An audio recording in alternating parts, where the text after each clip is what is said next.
بسم اللہ الرحمن السلام علیکم، welcome to my YouTube channel Islamic reaction TV. تو ایک نئی ویڈیو کے ساتھ ریئیکشن کر کے لے کے آئے ہوں آپ کے لیے۔ تو شاید حضرت عمر رضی اللہ عنہ کے بارے میں۔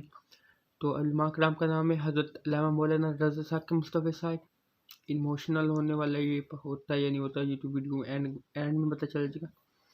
تو خیر کرتے ہیں ویڈیو سٹارٹ، سارا ٹائم ویسٹ کیا بغیر آپ کا بھی، اور اس کے بعد ویڈیو کے اینڈ میں جو بات ہوئی تو اس کے بعد پھر باتیں کریں گے۔ پہلے ویڈیو سٹارٹ کر لیتے ہیں، تو ویڈیو مکمل دیکھیں گا۔ سب سے پہلے آج جمعہ ہے، آپ سب کو جمعہ بہت بہت مبارک ہو۔ اس کے بعد خیر ہوگی سٹارٹ ویڈیو۔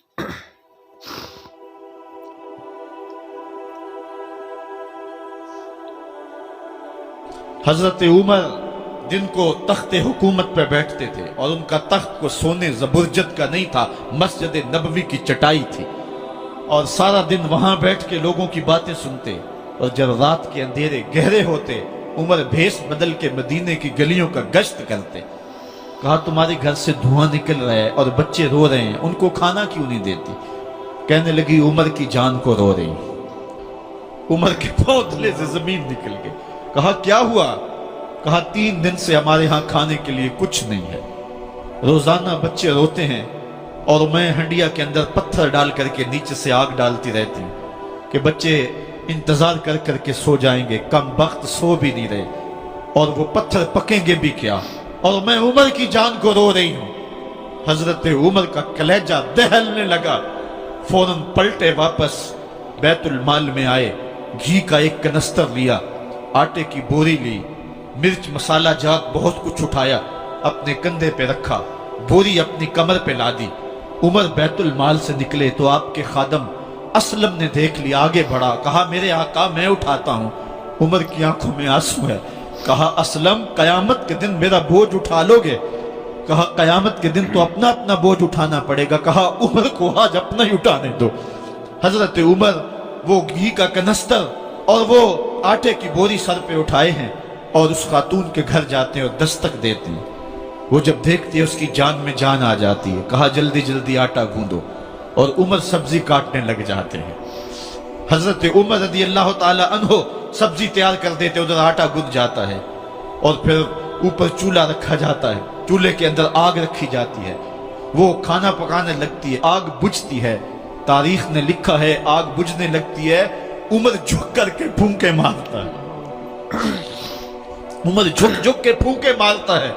کھانا پک گیا، اور بچوں کے سامنے کھانا رکھ دیا، بچے کھا رہے ہیں۔ اب بچے رو رو کے نڈال ہو چکے تھے۔ حضرت عمر اپنے ہاتھوں کو اور اپنے گھٹنوں کو اور اپنے پاؤں کو زمین پہ لگا کے، جس طرح بکری کا بچہ چلتا ہے، ویڑے کے اندر کبھی ادھر چلتے ہیں کبھی ادھر چلتے ہیں، تاکہ بچے مجھے دیکھ کے خوش ہوں، اور دل میں کہتے عمر جتنا رلایا ہے اب اتنا ہنسانا بھی پڑے گا۔ تو کبھی عمر امیر المومنین، یہ میں کسی آج کے جو ہے وہ لوگوں کے ووٹوں پہ منتخب ہونے والے حکمران کی کہانی نہیں سنا رہا، میں اس عمر کی کہانی سنا رہا ہوں جو 23 لاکھ مربع میل کا حکمران ہے، آدھی دنیا کا بادشاہ ہے۔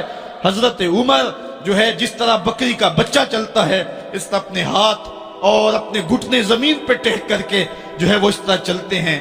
بچے عمر کو دیکھ کے مسکراتے ہیں۔ جب بچے مسکرانے لگے تو حضرت عمر نے اس خاتون سے کہا بڑھیا عمر کو معاف کر دے۔ اس نے کہا تو اتنی ہمدردی کیوں کرتا ہے؟ کہا عمر بیچارہ بڑا پھنسا ہوا ہے، فکر ہے اس کو یرموک و فسطاط و حلوان کی، جب فتح ہے مصر تو تیاری ہے ایران کی، آتے جاتے وفد سے ملاقات بھی کرتا ہوگا، اور شب کو معلوم حالات بھی کرتا ہوگا، کانٹوں میں الجھی ہوئی بیچارے کی جان ہے، نیند اس کو بھی آتی ہے، آخر وہ انسان ہے، میری بہن عمر کو معاف کر دے۔ اس نے کہا نانا عمر کی بات میرے سامنے نہ کر، قیامت کا دن ہوگا، عمر کا گریبان ہوگا اور میرا ہاتھ ہوگا۔ جب اس نے یہ بات کہی تو عمر برداشت نہ کر سکے، بچوں کی طرح بلک بلک کر رونے لگے۔ کہا وہ بد نصیب عمر تیرے سامنے ہے، آج ہی کہلا جو کہنا ہے، قیامت کے دن مجھے معاف رکھنا۔ اس نے کہا تو عمر ہے؟ کہا بد نصیب عمر تیرے سامنے کھڑا ہوں۔ میرے عمر کہتے ہیں اگر دجلہ کے کنارے ایک بکری کا بچہ بھی پیاسا مر گیا اس کا حساب بھی عمر سے لیا جائے گا. حضرت عمر نکلے یروشلم میں. ایک اونٹ ہے، ایک غلام ہے، کبھی وہ سوار ہوتا ہے، کبھی آپ باری مقرر کی ہے.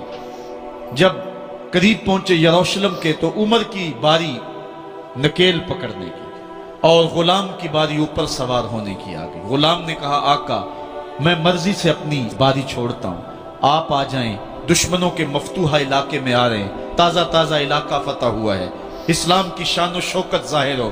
عمر نے کہا اسلام کی شان و شوکت ایسے ظاہر نہیں ہوتی ہے، اپنی باری پہ تم بیٹھو گے، اپنی باری پہ میں بیٹھوں گا. لوگ منتظر کھڑے ہیں.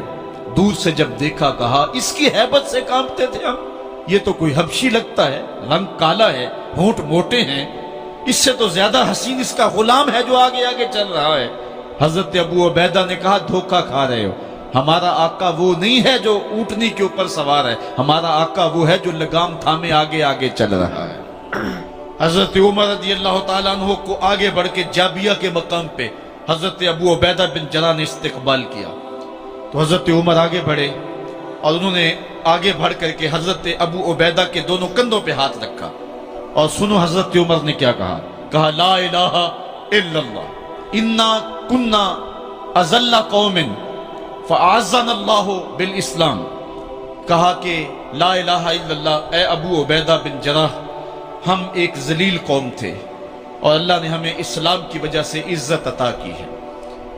اور میں تمہیں ایک تاریخ ساز بات کہنے لگا ہوں، اور وہ یہ ہے کہ جب تک ہم اس عزت والے اسلام کے دامن کو تھامے رہیں گے ہماری عزت قائم رہے گی، اور جب اسلام کے علاوہ کسی اور جگہ سے عزت ڈھونڈیں گے تو رسوا کر کے رکھ دیے جائیں گے.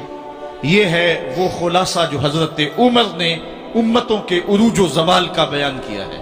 اس امت کو جو خیرات ملی ہے تخت و تاج کی، وہ پینٹاگون سے نہیں ملی، وہ واشنگٹن سے نہیں ملی، وہ وائٹ ہاؤس سے نہیں ملی، وہ محمد عربی کے جوڑوں کا صدقہ ملی ہے. اس لیے جب ہم نے اسلام سے انحراف کیا، پاکستان حاصل کیا گیا تھا. پاکستان کا مطلب کیا؟ لا الہ الا اللہ. ہم نے اس نعرے کو چھوڑ دیا ہوا ہے، ہم نے انحراف کر دیا ہے. آج ہماری نظریں مغرب کی طرف لگی ہے کہ تخت و تاج اس سے نصیب ہوتے ہیں اور دنیا کے اوپر ہم رسوا ہو کے رہ گئے. ہماری پستی، ہماری زبوحالی، ہماری ذلت کا سبب یہ ہے کہ جس جگہ سے ہمیں عزت ملی تھی ہم نے وہ مرکز ہی چھوڑ دیا ہے. اس مرکز حیات کو، اس مرکز زندگی کو، اس مرکز عزت کو ہم نے چھوڑ دیا ہے اور دنیا کے اوپر ہم رسوا ہو رہے ہیں. انہی حضرت عمر کی کہانی ہے. وادی تہامہ سے گزر رہے تھے کہ بچوں کی طرح بلک بلک کے رونے لگے. کہا عمر جوان آدمی ہو اور بچوں کی طرح بلک کے رو رہے ہو. کہا تم نہیں جانتے، مجھے بچپن کی کہانی یاد آ گئی. کہا کیا کہانی ہے؟ کہا یہی عرض تہامہ تھی. میرے باپ خطاب نے مجھے 5 اونٹ دیے تھے. کہا انہیں لائن میں کھڑا کرو سیدھا. میں آگے والا سیدھا کرتا تھا، پیچھے والا ٹیڑھا ہو جاتا، پیچھے والا سیدھا کرتا، آگے والا ٹیڑھا ہو جاتا. میرے باپ خطاب نے مجھے بڑا مارا. کہا ایک عرب کے بیٹے ہو کہ تم سے 5 اونٹ لائن میں کھڑے نہیں ہوتے؟ کہا ایک زمانہ عمر پہ وہ تھا کہ اس سے 5 اونٹ لائن میں کھڑے نہیں ہوتے تھے، اور آج شرق سے لے کر غرب تک 23 لاکھ مربع میل کی حکمرانی اور انسان بھی لائن میں کھڑے ہیں. یہ محمد عربی کے جوڑوں کا صدقہ نہیں ہے تو اور کیا ہے؟ عمر سے تو 5 اونٹ لائن میں کھڑے نہیں ہوتے تھے. تو یہ عزتیں، یہ تخت و تاج، یہ حکومتیں ہمیں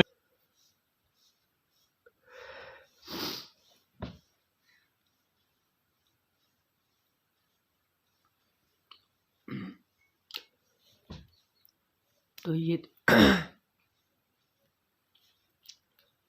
اگر یہ مکمل ویڈیو دیکھنا چاہتے ہیں تو رضا ثاقب مصطفی آفیشیل یوٹیوب پہ جا کے آپ کو یہ ویڈیو مل جائے گی.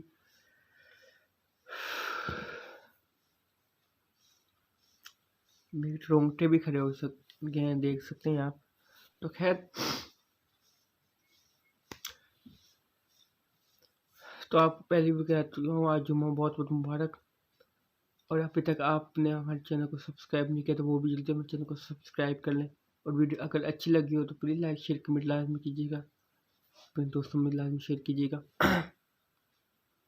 تو معذرت سب سے پہلے کہ آپ نے اپنے سیٹ اپ چینج نہیں کر پایا. یہ مطلب صبح ہی ویڈیو شوٹ کر رہا ہوں، نماز پڑھی ہے تو اس لیے.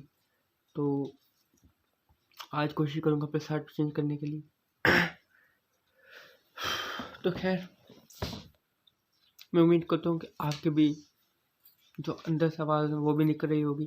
تو خیر دعا کرتے ہیں آپ ٹھیک ہوں گے. تو اس طرح کی آپ ویڈیو دیکھنے کے لیے آپ کو لاتا ہوں اگر ریئیکشن ایک خوبصورت اور بہت ہی علماء کرام کی اس طرح ریئیکشن پہ لاتا رہوں گا ویڈیو.